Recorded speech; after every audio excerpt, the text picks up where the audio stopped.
She showed up for her parents' anniversary at Tarandit with a gift worth $500,000, only to hear, "Take this beggar out." And then she showed them her worth. Marina Kornilova stood in front of the mirror in the hall of Tarandit, and her own reflection seemed alien to her. Her Ulyana serge dress fit flawlessly. Her hairdo, styled to perfection, held perfectly, but her mascara had treacherously run down her cheeks, leaving black streaks on her carefully contoured face. In her hands, she still clutched a box containing a 450,000 ruble watch in a velvet case. "Excuse me, madam."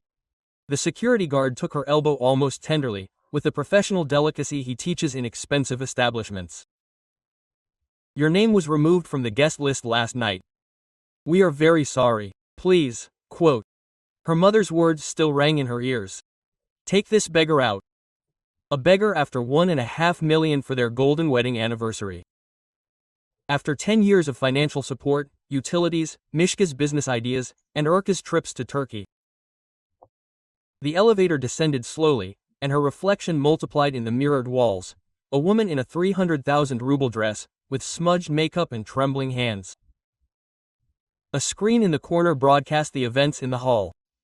Misha's mother hugged him, his father raised his glass. Urka was cheerfully telling her friends something, a family celebration, without her. In the lobby, celebratory couples glanced at her figure. Curiosity mingled with awkwardness. The doorman held the door, and the Moscow February air hit her face with a scorching cold.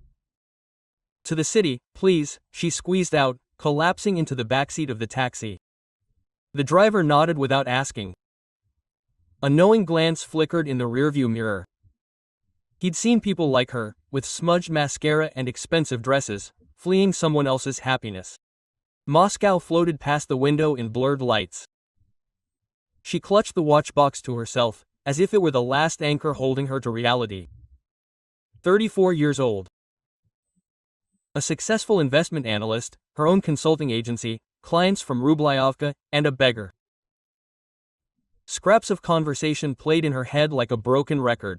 "And who am I? I'm not your daughter. You're always alone, Marin. We have our own people here." Our own? So she's an outsider. Always had been. Memory helpfully supplied images from childhood. There she was, 9 years old, with a certificate for first place at the district math Olympiad. "Go sit with your teddy bear," her father said, without even glancing at the award. He needed to cram his multiplication tables. Here was her graduation from the financial university, a diploma with honors, a gown, a happy smile for no one. Misha's parents didn't come. He's stressed out and it's exam time. Erkin, his grandfather's drawing, it was still hanging over the sofa in his parents' apartment, a crooked house with a son. And her diplomas were lying somewhere in the closet. Misha burned down the garage at 14. His mother just giggled. Well, they're boys. Marina, at 15, was already working as a tutor to buy herself winter boots. An average, invisible girl, someone who could handle herself. And she managed 14 hours a day at an investment fund. Venture capital, IT startups, endless presentations and negotiations. At 30, she had her own agency. Clients who trusted her with millions. The success she built on her own, without anyone's help. And then the calls started. "Give me some money for the utilities. They're holding back Dad's pension. They've been holding it back for 5 years. Marinka, I have an idea for a self-service car wash, but you know business." Mishka's car wash went under after 3 months.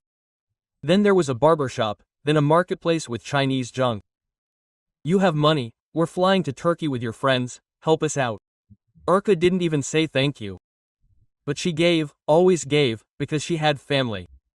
The car got stuck in traffic on Kutuzovsky Prospect. She pulled out her phone, 20 missed calls from Nastia. Her best friend thought Marina was dancing at her parents' golden wedding. "Do you think you need anyone besides family?" Your mother's voice at 11 p.m. after yet another transfer. Money isn't love. But what is love?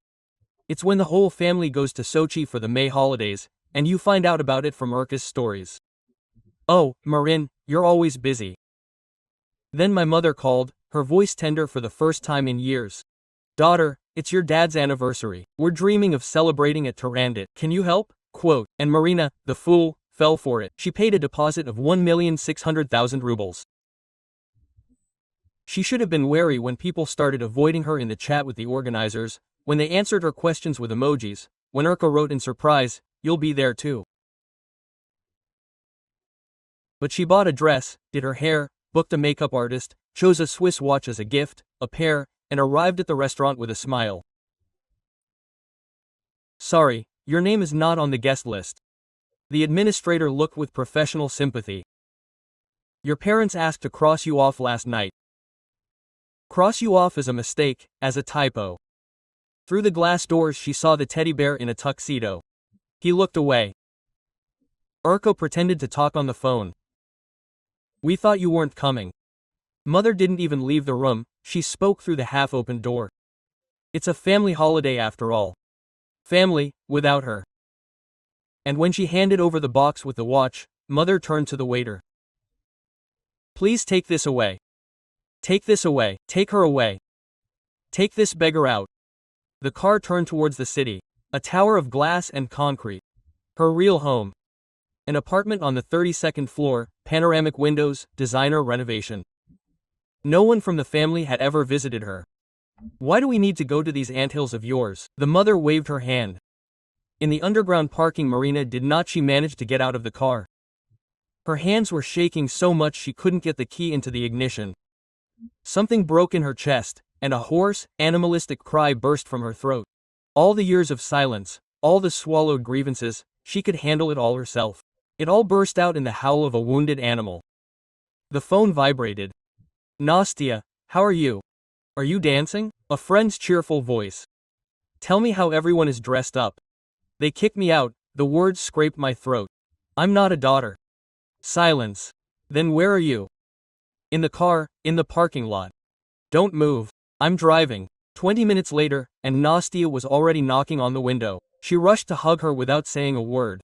She led her upstairs like a child. In the apartment, Marina collapsed on the sofa. Words flowed in a stream about the guest list, about security, about the beggar. Nastia silently poured red wine, heated up the pilaf from the delivery, helped her take off her dress. 300,000.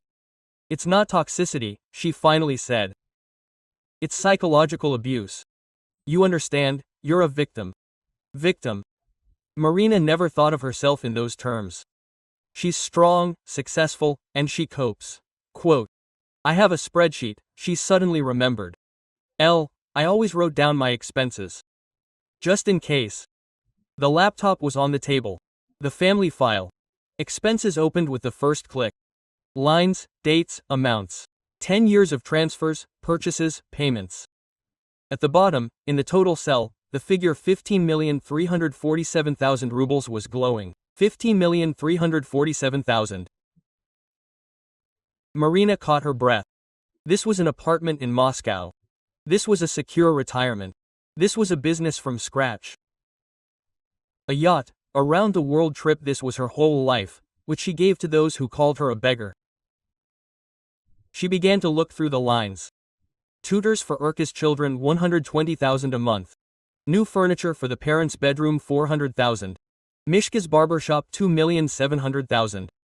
Parents' vacation in Karlovy Vary 800,000. Renovation in the parents' apartment 3,200,000. Every line was a piece of her life.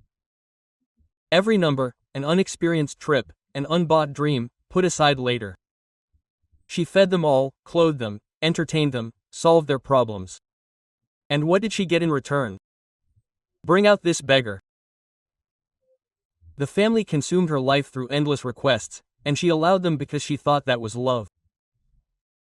It turned out that love is Urka's crooked house above the sofa. These are bag-ins, pranks that say goodbye with a smile. A place at the holiday table for her own. And she is a stranger, always a stranger. Just an ATM that gives out the right amount on time. About 15 million, that's how much she invested in them over 10 years. And not a penny of love in return. Marina woke up at 7 a.m. to the vibration of her phone. The screen was lit up with notifications. The Tinkoff banking app helpfully showed the latest transactions on her black card, which the whole family had access to. Automatic debit. She forgot to close the joint account she had opened many years ago.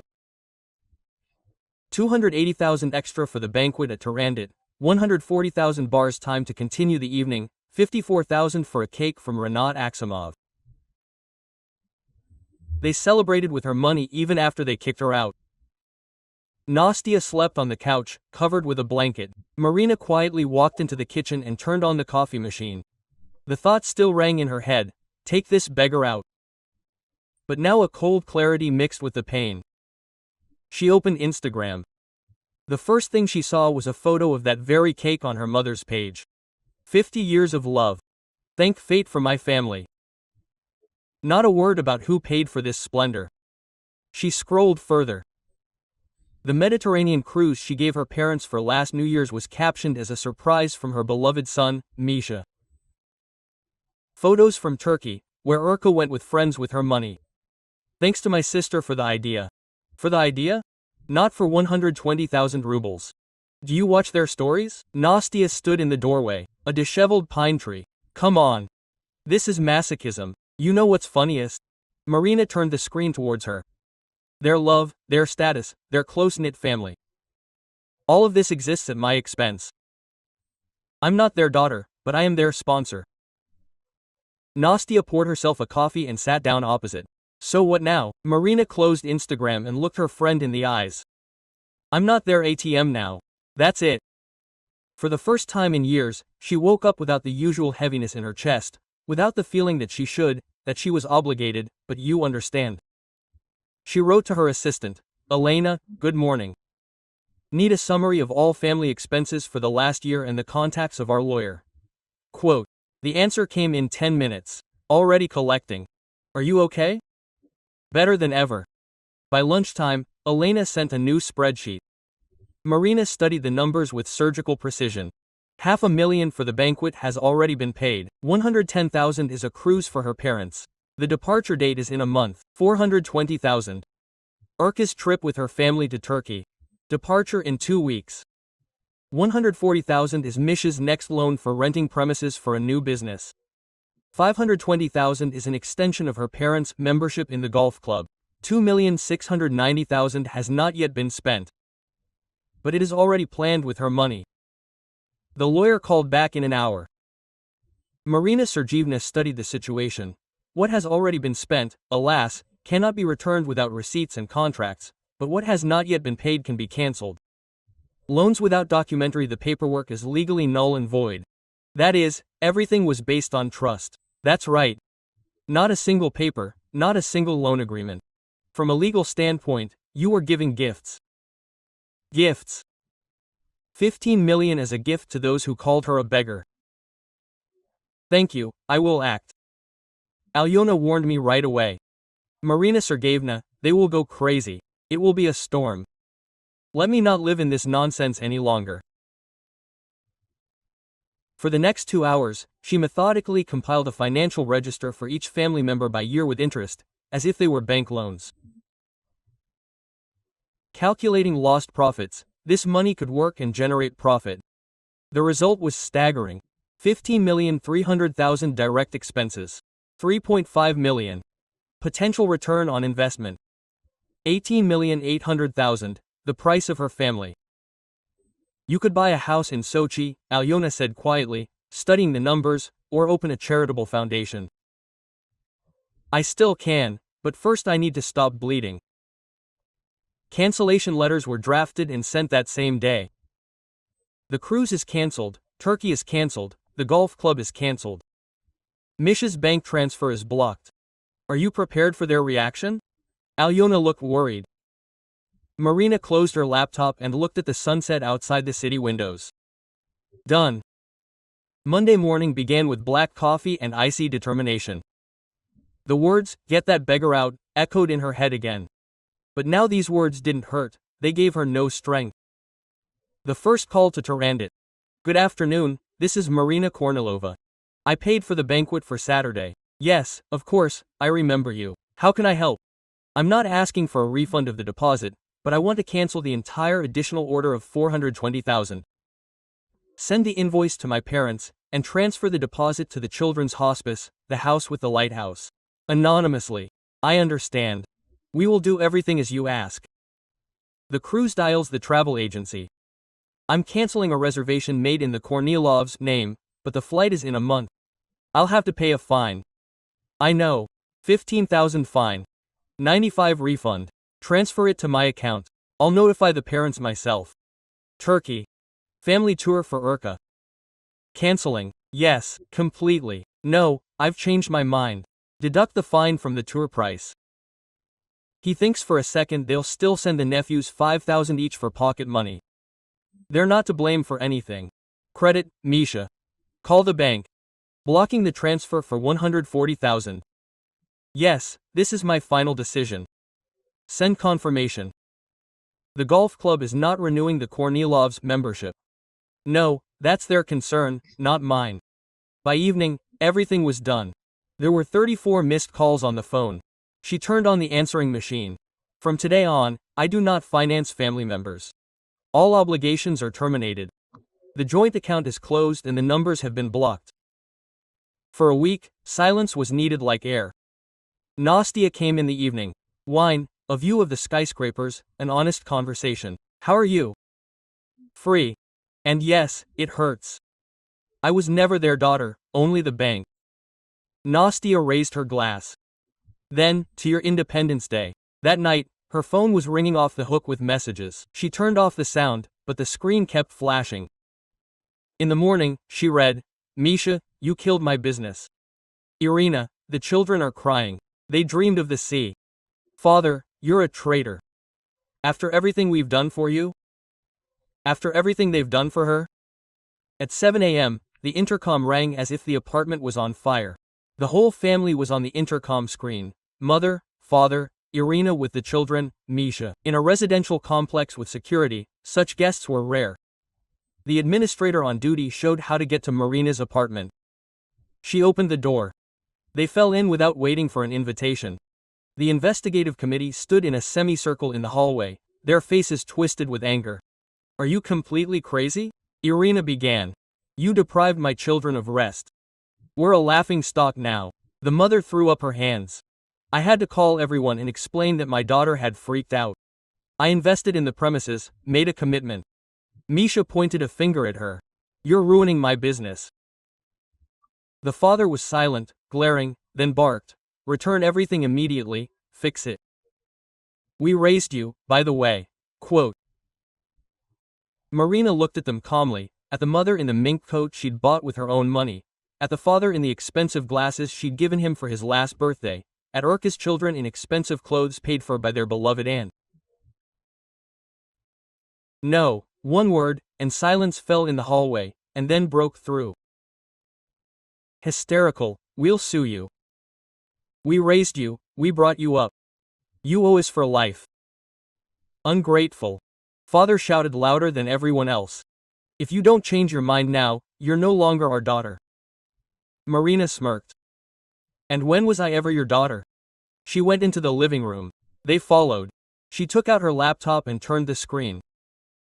15,300,000 spent over the last 10 years.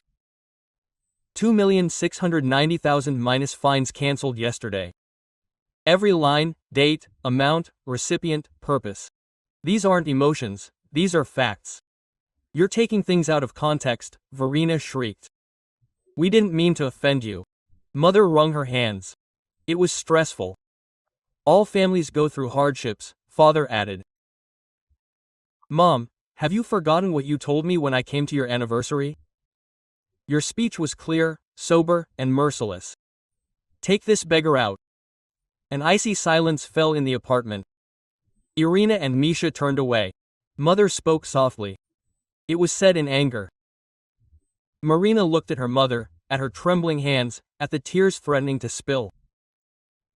Once, these tears had made her run to the bank, transfer money, take on other people's problems. Now there was only fatigue. From this day on, no transfers, loans, surprises. Her voice was even, emotionless. Ira, Misha, you can earn your own money and provide for yourself and your family. Father hissed like an enraged cat. Are you going to regret it? No, I have self-respect now. It's more precious than yours, you'll regret it. Mother sobbed, theatrically pressing her hand to her chest. You're abandoning your family as if you were above us. Marina chuckled. And when you escorted me out of the party, what did people think? I was just a waiter who got the wrong address. They left silently, single file. The door slammed. Marina was left standing by the window, looking out into the gray Moscow courtyard. There was no familiar crack inside her through which her strength had been leaking. For the first time in many years, she felt whole. She expected tears, panic, guilt. But instead, it felt as if a heavy wet coat had been lifted from her shoulders. A sense of space, air, the freedom to breathe. The phone beeped. A message from her cousin Lisa, with whom she hadn't spoken for 5 years. I know everything. Forgive me for being silent for so many years. I'm proud of you. You're strong. The first message in years that didn't smell of demand or reproach. 6 months passed. Autumn Moscow was wrapped in yellow leaves and a drizzle. Outside the office windows, fog obscured the neighboring tower. They tried. Her father wrote, "Return the money we invested in your education." Her mother fell ill and stopped calling when Marina didn't answer a single call. Misha blamed his latest startup for the bankruptcy. Irina sent voicemails of crying children. Aunt Marina abandoned us. Marina maintained her boundaries. Every Wednesday, a session with a psychologist. Irina Nikolaevna is a woman of about 60 with a soft voice and steely professional boundaries. You're not an ATM, Marina. You're a human being. Learn to be yourself, not a perpetually guilty child. We learned not to respond immediately to manipulation. First, answer yourself what I feel, what I want. Flying monkeys, that's what Irina Nikolaevna called relatives who suddenly remembered Marina's existence. Aunt Valia called. Your mother is worried, her blood pressure is fluctuating, a family friend wrote. Maybe you did overreact after all? Even an old professor from the financial university suddenly decided to teach me a lesson about life. You can't do that to your family, Marina Sergeyevna. There was only one answer, polite but precise. If you remained silent when they humiliated me, don't expect me to explain myself now. No more excuses. Not one. Forgive me for not being able to help. Business was booming. Without constant financial turmoil, she had the resources to develop. She opened a second office in St. Petersburg. She brought in 2 talented young analysts, Katya and Anton, to join her team. She gave an interview to RBC about how to stop losing money on toxic family ties. The article exploded on social media. There was no longer a family drain. She still had the money. And the energy too. For the first time in many years, she could plan for the future without looking back at Mishka's latest brilliant project. She found an uncensored chat on Telegram, a support group for those who had severed financial ties with toxic relatives. Inga paid her parents' mortgage while renting a room. Stas was fleeced by his older brother, who invested his money in Next Generationum. Kasiusha supported her mother, who spent everything on fortune tellers. They had dinner once a month, without judgment, without advice, just sharing. For the first time, Marina heard from other people, not from a psychologist, you have a right to your life. And she believed. Her 35th birthday. For the first time, a holiday by her rules. Besnu, let's have you pay, and then we'll give it to you. No forced smiles or forced toasts. My friend Nastia raised her glass. Stop gathering with those who are struggling. Let's celebrate with those who are close. After that first message with Liza, they started texting. It turned out they had a lot in common. They called me a stranger too, Liza admitted over coffee. Only because I didn't run around mom and dad like Urka. They said cold things about me. And you just didn't want to be convenient. These are different things. Unexpected guests came to the birthday party. Liza with her husband and Aunt Margarita, Dad's younger sister, who kept silent all these years but demonstratively left the golden wedding. Right after Marina, Aunt Rita handed over an old envelope. Quote, "This is from Grandma Tamara for you. I wanted to give it to you earlier, but your mother said she wasn't ready yet. Now she is ready." The envelope held a letter on yellowed paper and a statement from a savings account. Marinka, my granddaughter, you were my favorite. I didn't say it out loud so as not to jinx it. I knew you wouldn't break. Others needed my support every day. You only need the knowledge that I believe in you. This money is yours alone. It's your choice to pass it on when you stand up for yourself. 15 million rubles accumulated for 7 years after their grandmother's death. While Marina learned to choose herself, they waited. The family was overwhelmed by the backlash 8 months later. The parents sold their country house. There was no one left to pay the upkeep. They moved to a one-room apartment near VDNKH. Misha closed his sole proprietorship. The debts mounted. Debt collectors called. For the first time in her life, Irina took out a loan in her own name for a new kitchen. Her photos disappeared from family albums. In short, the chat room was silent, as if she had never been there. Quote, "Now we have 2 children, the mother told the neighbors on the landing. The family I longed for was a fantasy," Marina said during a session with Irina Nikolaevna. "Their love was a contract. As long as you pay, he loves." And what do you feel now? Relief and sadness for the family that never existed. A year later, a message came from my father. Dry, neutral. "Maybe we should meet? Let's have coffee." What should I do? I asked the psychologist. And what do you want? To understand if something has changed, but without illusions? Then meet, but on your terms. In a cafe, no more than half an hour, not a word about money. A cafe on a comb. My parents looked older, haggard.